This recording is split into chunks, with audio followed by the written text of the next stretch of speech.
Hello guys, welcome back to my YouTube channel. तो कैसे हो आप लोग अच्छे से रह रहेंगे तो आप लोग का तैयारी भी अच्छे से चल रहा होगा। तो चलिए आज हम लोग इस वीडियो में 1600 प्रश्न को हम लोग अति महत्वपूर्ण देखने वाले हैं, जो आपके पटना के टीचर महत्वपूर्ण टीचर है, जो देख सकते हैं एस के सर है, SK झा सर।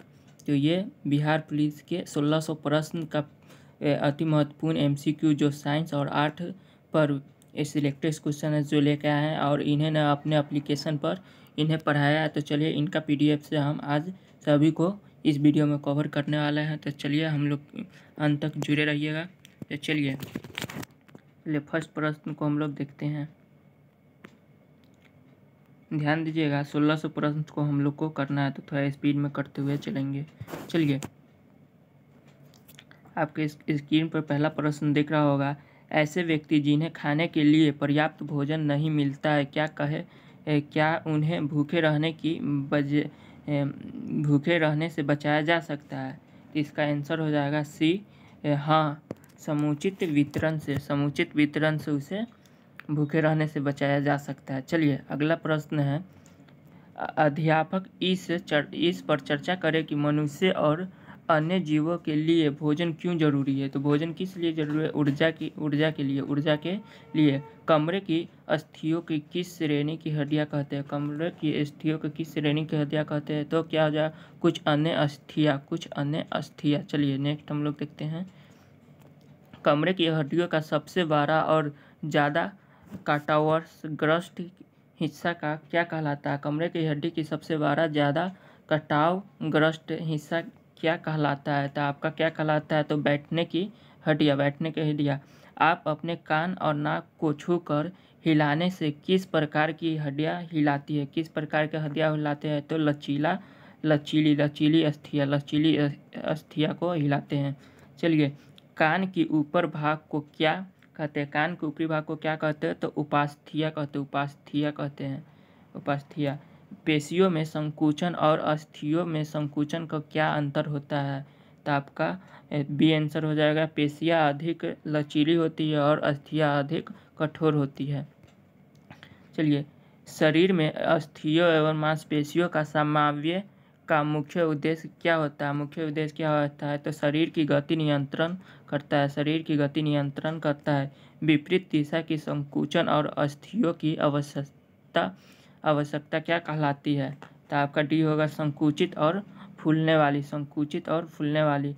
किस अवस्था में अस्थियां अपने पहली स्थिति में आ जाती है?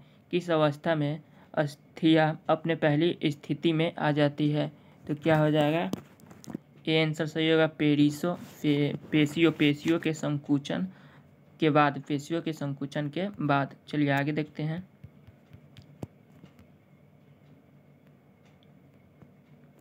अस्थियों और पेशियों के संकुचन और विस्तार के प्रक्रिया को क्या कहा जाता है? तो कहते हैं शिथिलन और संकुचन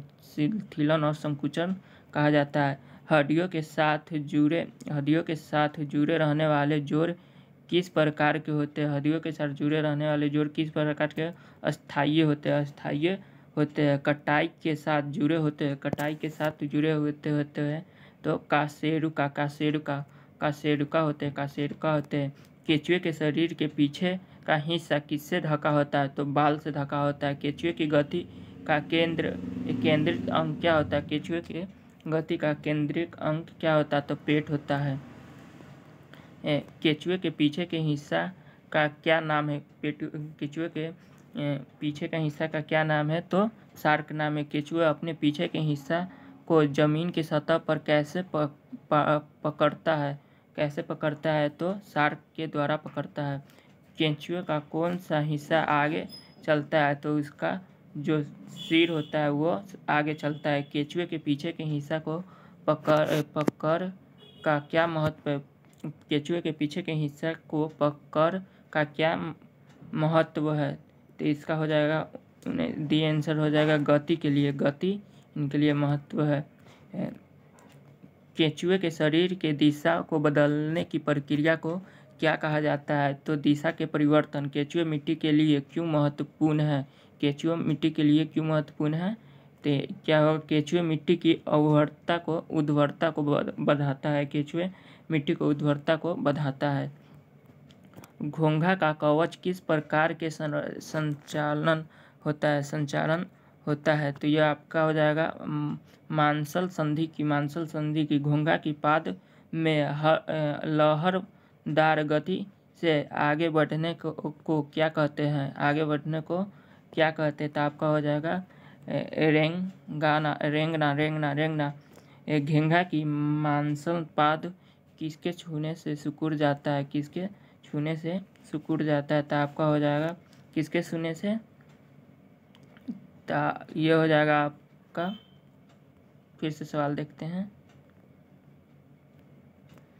घोंघा की मांसल पाद किसे छूने से सिकुड़ जाता है। किसे छूने से सिकुड़ जाता है। तो आपका ये हो जाएगा कवच को छूने से ये सिकुड़ जाता है। घोंघा का कवच क्या है। घोंघा का कवच क्या है। तो आपका है ब्रह्म कंकाल। तिलचट्टे के 3 जोड़े कहाँ होते हैं। तिलचट्टे के 3 जोड़े कहाँ होते हैं। तो चालने की सहायता करते हैं। तिलचट्टे का बाहरी कंकाल क्या करता है। तिलचट्टे के बाहरी कंकाल क्या करता है। तो शरीर की सुरक्षा करता है। तिलचट्टे के शरीर के निचला भाग क्या कहलाता है। तो अधोभाग कहलाता है। आसपास उड़ने वाले किस प्रकार के जीव होते हैं। तो ये हो जाते हैं भूमिगत जीव।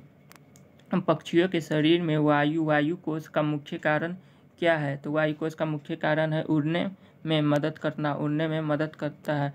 पक्षियों का कौन सा अंग मजबूती से जुड़ा रहता है।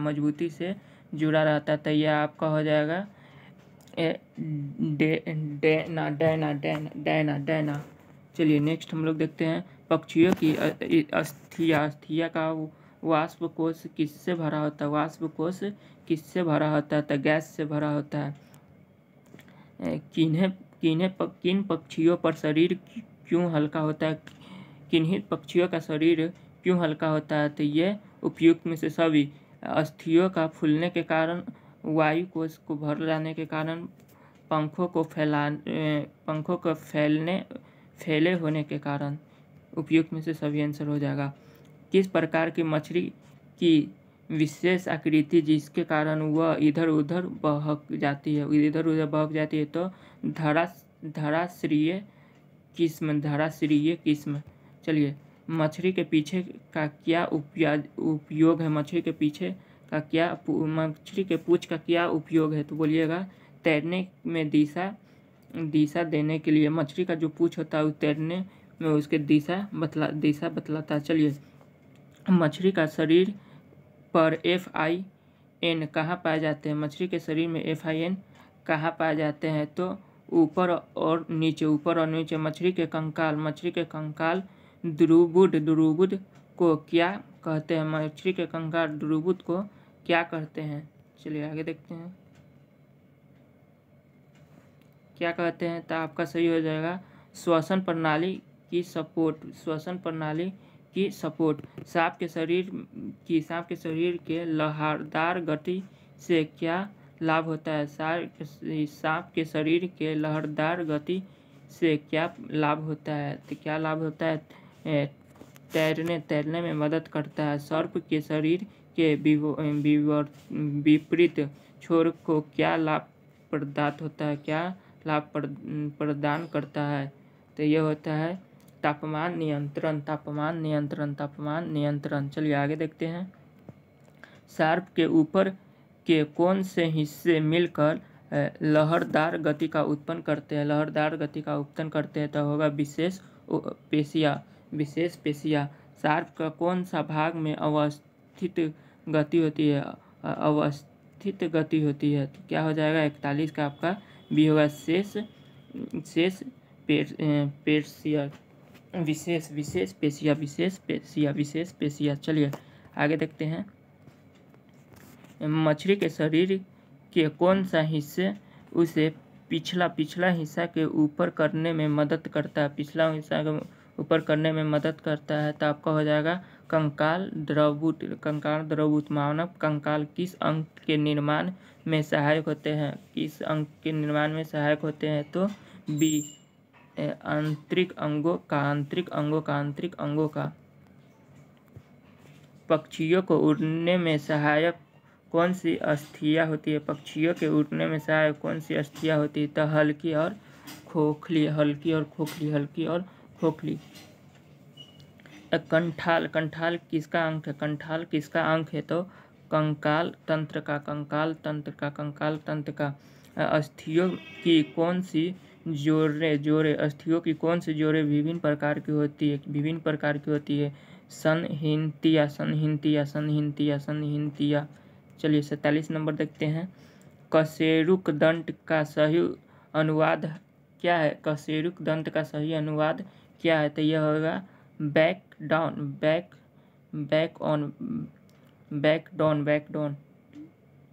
मानव कंकाल कितने अस्थियों से बना होता है? मानव कंकाल कितने अस्थियों से बना होता है? तो 206 अस्थियों से बना होता है।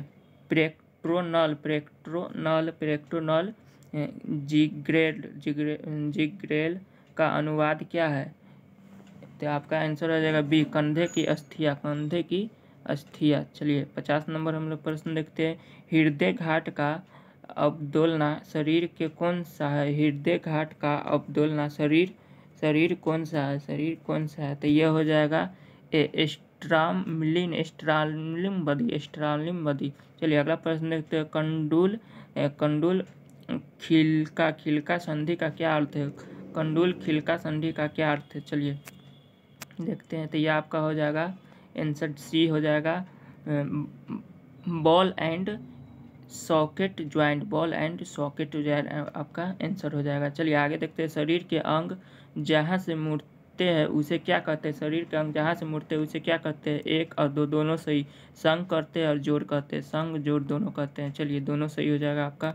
शरीर की अस्थियों का ढांचा कहलाता है। तो यह कंकाल तंत्र कहलाता है। ऊपरी जबड़े एवं खोपड़ी की संधि है। ऊपरी जबड़े एवं खोपड़ी की संधि है।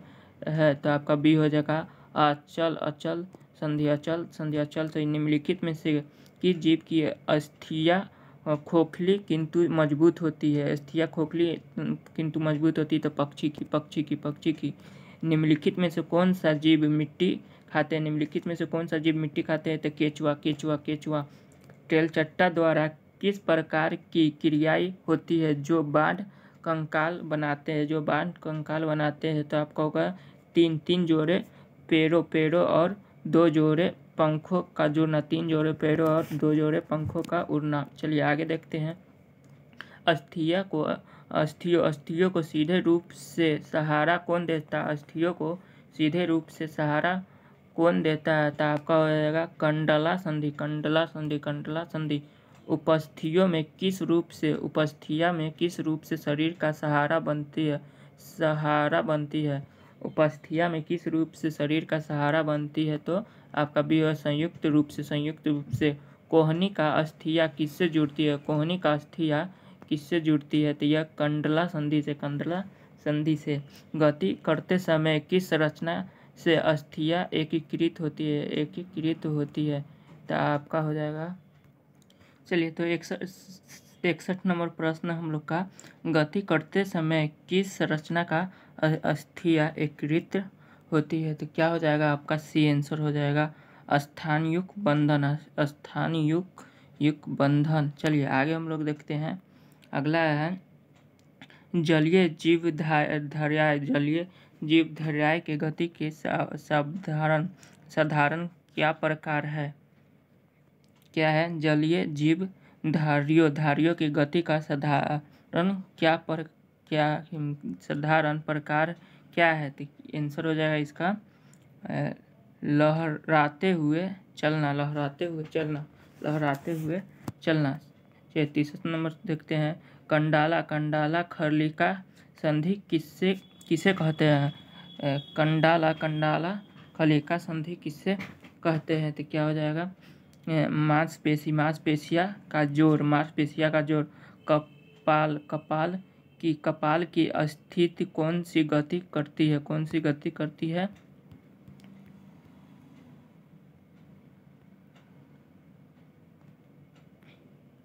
हो जाएगा इसका निर्दिष्ट नहीं जाती। क्या है? निर्दृष्टि नहीं जाती। चलिए आगे देखते हैं। हमारे कोहनी पीठ की ओर क्यों नहीं मुड़ सकती? क्या है? हमारी कोहनी पीठ की ओर क्यों नहीं मुड़ सकती? तो क्यों नहीं मुड़ सकती? तो संधियों की संरचना के कारण। हमारे शरीर में पाए जाने वाला उपस्थित के उदाहरण कौन कौन है? उपास्थ्या का उदाहरण कौन कौन है? तो क्या हो जाएगा, नाक कान में उपास्थ्या। चलिए, शरीर के कौन सा संधि हड्डियों के जोड़ती है और लचीपेन की अनुमति देता है? तो आपका क्या हो जाएगा, आपका हो जाएगा कंडला संधि। किस उदाहरण के सजीव और निर्जीव वस्तु का अंतर स्पष्ट होता है? तो ये आपका हो जाएगा गाय और पत्थल में। चलिए, सजीव वस्तु किस प्रकार के आकार में वृद्धि करती है? तो आपका होगा ये उचित पोषण प्राप्त करता है। निर्जीव वस्तु का मुख्य गुण क्या है? तो न तो चल सकता और नहीं बोल सकता है। नीचे दिए गए विकल्पों में से कौन सी सजीव वस्तुओं की एक विशेषता है? तो होगा भावनात्मक। कौन सी वस्तुएं निर्जीव है? तो कुर्सी और मेज आपका निर्जीव है। जानवरों में किन अंगों की वृद्धि होती है?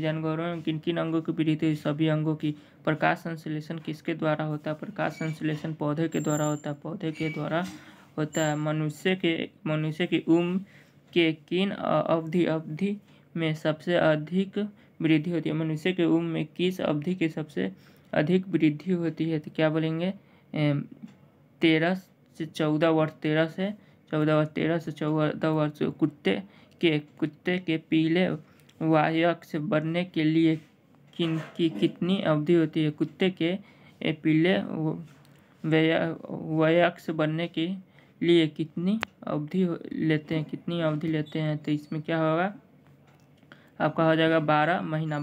भोजन का प्रमुख कार्य क्या है?